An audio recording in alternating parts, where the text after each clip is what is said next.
생텍 쥐페리 원작의 야간 비행 3부작 두 번째 시간입니다.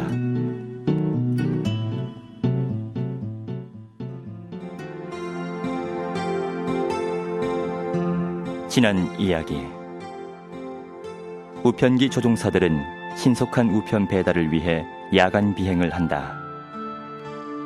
전 항공로의 책임자 리비에르는 부하 직원들을 사랑하지만 목적을 이루기 위해 자신의 감정을 드러내지 않는다. 그는 위험이 따르는 야간 비행을 명령한다. 한편 야간 비행 중인 파타고니아선 조종사 파비앙은 폭풍과 싸우고 있다.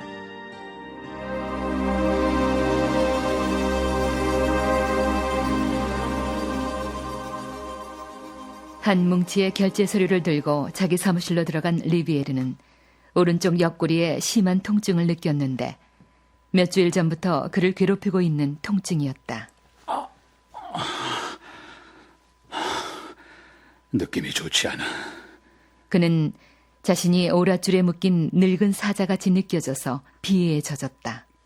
기껏 이러자고 그렇게 일을 했나. 이제 50살이다. 열심히 일하고 투쟁해 왔는데 이까지 통증이 날 사로잡다니. 통증이 가시자 그는 일을 시작했다. 부에노스아이레스에서 엔진 301 타입을 분해하는 중에 확인한 결과 책임자에게 중징계를 내릴 것을 요구함. 그는 서명했다. 플로리아노 폴리스 비행장은 지시를 어겼기 때문에 규정상 비행장 주임 리샤르를 전근시키겠음. 그는 서명했다. 내가 공정한 사람인지 불공정한 사람인지 그건 나도 모른다. 다만 내가 강력하게 처벌하면 사고가 줄어든다. 그는 그렇게 엄하게 나갈 길을 제시해왔던 것에 피로를 느끼면서 동정심이란 좋은 것이라고 생각했다. 오늘부로 로블레 씨를 비행기 작업반에서 제명함. 그는 이 마음씨 좋은 늙은이를 머리에 떠올렸고 저녁에 나누었던 이야기를 떠올렸다.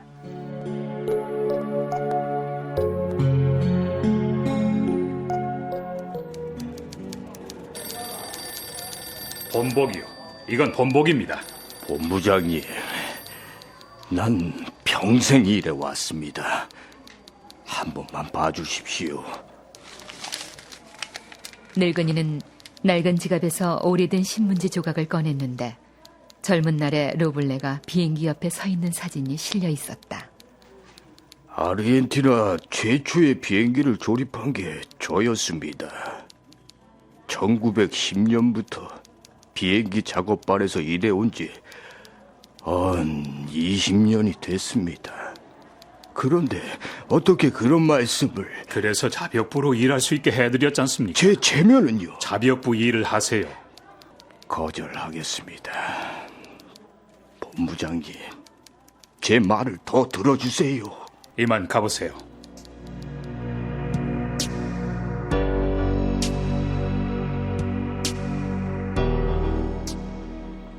내가 매몰차게 해고한 것은 노블레가 아니야. 그를 거쳐서 일어났을지 모를 잘못을 내쫓는 거지. 잘못이 인간을 거쳐서 일어날 때에는 그 인간을 잘라버려야 하는 것이다. 하지만 그 늙은 동료의 얼굴을 좋아했는데 이 서류를 찢어버릴까? 그때 전화벨이 울렸다. 여기는 비행장입니다. 누구십니까? 리비에르요. 본부장님, 650호가 활주로에 대기하고 있습니다. 준비는 완료됐지만 마지막 순간에 전기 회로를 다시 손봐야 했습니다. 누가 배선했나? 조사하겠습니다. 본부장님만 허락하신다면 처벌할 예정입니다. 기내 전등 고장은 치명적인 결과로 이어질 수도 있으니까요. 물론이지. 잘못은 어디서 발견되든 발견된 그때 뿌리 뽑아야 한다. 우연이라도 잘못의 원인을 발견했을 때 그것을 놓쳐버린다면 그건 죄악이다. 로블레는 내보내야 한다. 리비에르는 초인종을 눌러 직원을 불렀다. 유럽행 우편기의 조종사에게 전화해서 출발하기 전에 나를 보러 오라고 전해주게.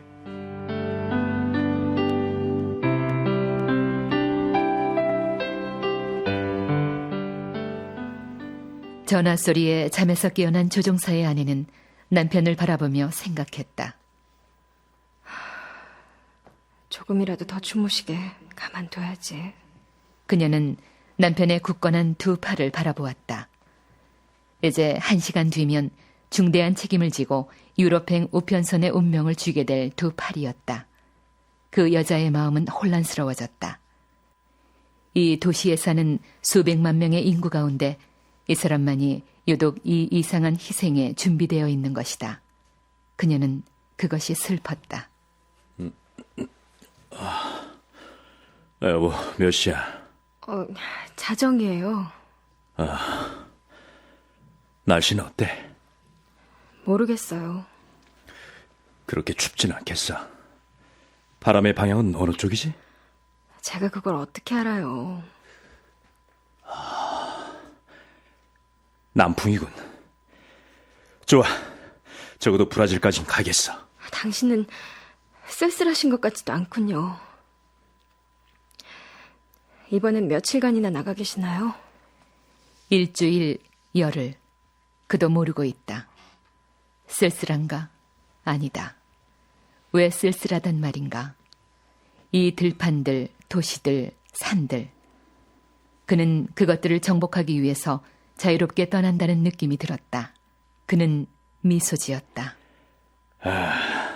이 도시. 난 곧 여기서 멀어질 것이다. 밤에 출발한다는 건 신나는 일이지. 남쪽을 향해 가솔린 핸들을 당긴 지 10초도 안 되어 풍경은 뒤바뀌고 북쪽을 향해 달리게 될 거야.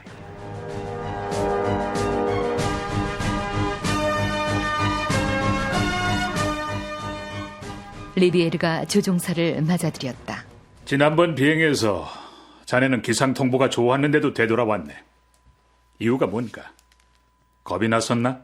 뜻밖의 질문에 놀란 조종사는 입을 다물고 있었다. 그러다가 고개를 들고는 정면으로 리비에르를 바라보며 대답했다. 네. 리비에르는 겁이 났다고 말하는 그 용감한 젊은이를 마음속으로 동정했다. 아무것도 보이지 않았습니다.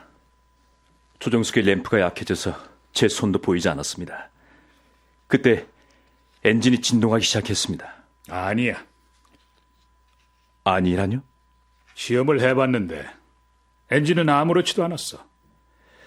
겁이 나면 누구나 엔진이 진동한다고 생각되는 법이지. 그 상황에서는 누구라도 겁이 났을 겁니다. 새참 회오리 바람 속에 휘감기곤 했어요. 앞이 전혀 안 보일 때는 회오리 바람은 정말 끔찍하죠. 엔진의 회전수가 떨어지더니 엔진이 뜨거워지는 것 같았고, 이 모든 일이 캄캄한 어둠 속에서 일어났습니다. 밝게 불이 켜진 도시를 다시 보게 됐을 때는 정말 살 것 같았어요.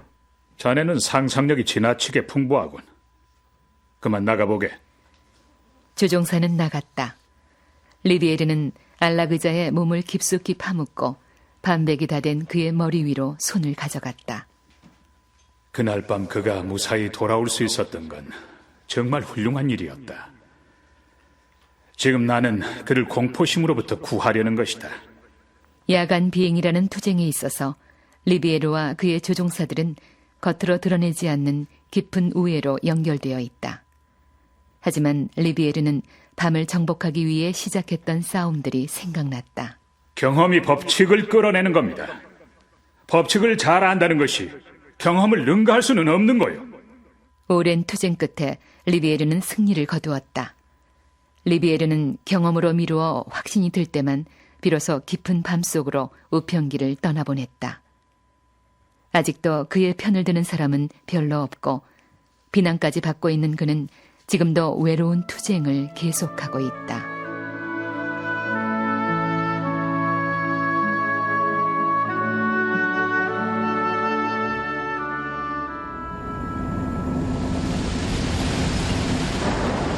파타고니아선의 우편기는 네우에 더 가까워졌다.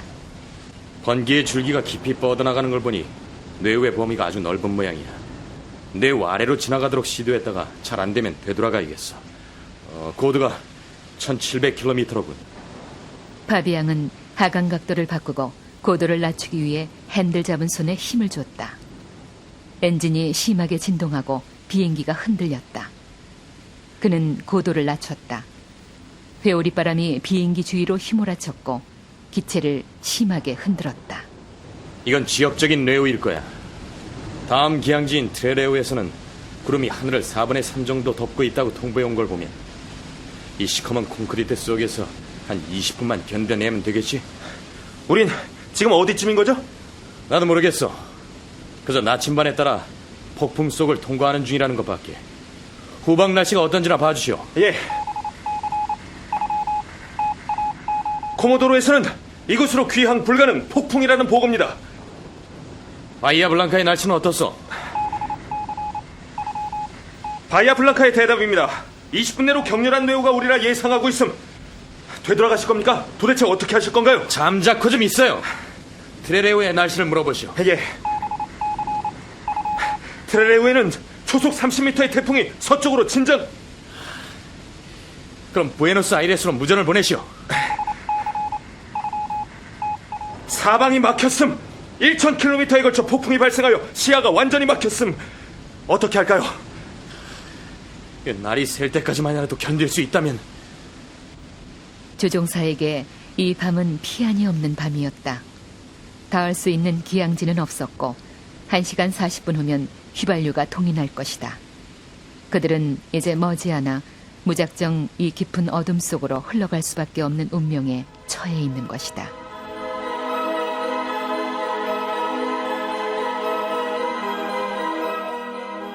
아순시온선 우평기는 2시경이면 도착할 거요. 하지만 난관에 빠진 파타고니안 선의 우평기는 상당한 지연이 예상되고 있어. 파타고니안 선의 우편물은 다음 유럽행 비행기에 싣게 될 거요. 알겠습니다, 본부장님.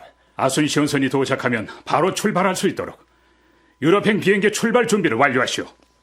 리비에르는 북부 지방의 비행장들에서 보낸 전신을 다시 읽었다. 유럽 노선 우편기에는 달빛이 환한 항로가 열려 있었다. 그러나 그 환한 달빛 앞에서 리비에르는 흡사 채굴이 금지된 금광 앞에 선 광부처럼 망설이고 있었다. 남쪽에서 일어난 사건들이 야간 비행을 유일하게 수호하는 리비에르를 불리한 입장에 놓이게 했다. 바이아 블랑카에서는 아직도 아무런 연락이 없나? 네, 없습니다. 교신이 완전히 두절된 거요? 모르겠습니다. 뇌우가 너무 심한데요. 설사 우편기가 타전했더라도 우리가 듣지 못할 겁니다. 리비에르는 남부 지역의 비행장들에서 온 전신을 뒤적였다. 어느 비행장이나 우편기의 무소식을 알리는 것이었다. 지도에는 통신이 끊긴 지역을 나타내는 표시가 점점 늘어가고 있었다. 새벽 1시, 비상소집을 받은 사무원들이 모여 있었다. 어쩌면 야간 비행이 중지될지도 몰라요. 그래요. 이런 상태라면 그렇게 되겠죠. 그럼 유럽행 우편선은 어떻게 될까요? 뭐 그것도 마찬가지죠. 낮에만 이륙하게 될 겁니다. 본부장은 녹초가 됐을 거예요. 수군거리는 소리가 뚝 그쳤다. 리비에르가 나타났기 때문이었다. 코트를 입고 모자를 깊숙이 눌러 쓴 그는 영원한 나그네의 모습이었다. 그는 과장을 향해 조용히 걸어갔다. 1시 10분이요. 유럽행 우편선의 서류는 다 정리됐겠죠? 제 생각에는 당신은 생각할 게 아니라 실천해야 합니다. 폭풍이 내륙지방 안데스 산맥 쪽으로부터 다가오면서 바다를 향해 모든 노선을 쓸어가고 있다고 합니다. 게다가 내륙지방의 많은 전화선이 끊겼다는 소식이 들어왔습니다. 리비에르는 어둠 속을 응시했다. 얼마나 이상한 밤인가.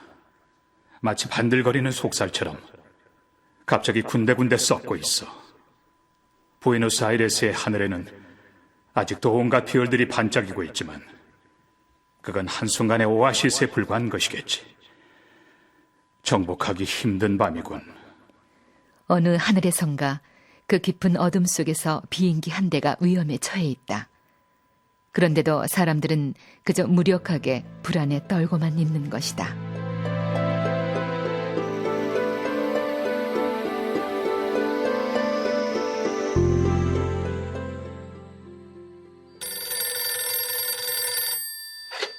여보세요? 파비앙 씨 착륙했어요? 누구십니까? 아내 시몬느 파비앙입니다. 아, 그러십니까? 무슨 일이신죠, 부인? 제 남편이 착륙했나요? 설명할 수 없는 느낌의 침묵이 흘렀다. 그럼 연착인가요? 예, 연착입니다. 이 아 소리는 상처 입은 육체의 소리였다. 연착이란 건 아무것도 아니다. 그러나 그게 오래 지연되는 때에는 그러면 몇 시에 도착할 예정인가요? 몇 시에 도착하느냐고요? 여기서도 그건 모릅니다. 여자는 벽에 부딪히는 것 같았다. 그 여자에게는 단지 자기 물음의 메아리만이 들려왔다.